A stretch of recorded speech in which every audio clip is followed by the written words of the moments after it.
రాష్ట్ర వ్యాప్తంగా మహానేత జనహృదయ నేత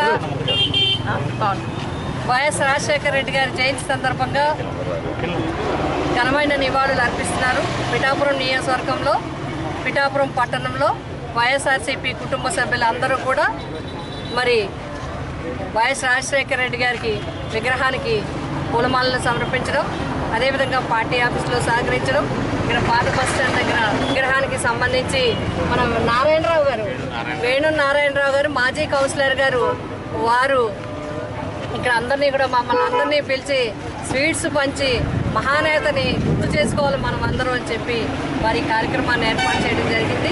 పేదల పెన్నిదిగా ముఖ్యంగా బడుగు బలహీన వర్గాలందరికీ కూడా ఆరోగ్యానికి విద్య కోసం కృషి చేయడం, రైతన్నలకి ఎప్పుడు కూడా అండగా ఉండడం. ఈరోజు పోలవరం ప్రాజెక్టు ఉంది అంటే అది వైఎస్ రాజశేఖర రెడ్డి గారి వల్లే అనేది అందరికీ కూడా తెలిసిన విషయం. కాబట్టి అందరూ కూడా ఈరోజు ఆయనకి పూలమాలలు అర్పించి ఘనంగా నివాళులు అర్పించడం జరిగింది. జగన్మోహన్ రెడ్డి గారి నాయకత్వంలో వారి ఆశయాల సాధన కోసం మేము కృషి చేయడం జరుగుతుంది. ప్రతిపక్షంలో ఉన్నప్పుడు కూడా ప్రజల పక్షానే మేము ఉంటూ వైఎస్ఆర్సీపీ పార్టీ ముందుకు వెళ్ళడం జరుగుతుంది. ప్రజల వెన్నంటే ఉండడం.